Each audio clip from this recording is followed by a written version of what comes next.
హరిపాదం అడుగున గంగా కలిపాపం తనుకడ గంగా హరిపాదం అడుగున గంగా కలిపాపం తనుకడ గంగా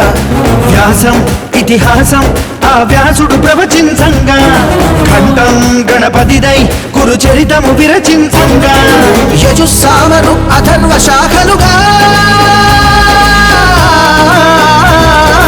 ఓంకారేశ్వరి శ్రీహరి నగరి ఇదిగో రాబరి వైకుంఠేశ్వరి సిరికి నగరి అదిగో మహిమగిరి ఈ కొండపై వాగండగా ఆ విష్ణు పాదమే వెలసింది వేదాలనే విభజించిన శ్రీ వ్యాసపీఠమై విరిసింది అరటనంద జల సంగీతం శ్రీహరి నామం ఉష్ణకుండ జలధారలలో హరిభక్తుల స్నానం జ్ఞానం మోక్షం వసగే వైకుంఠం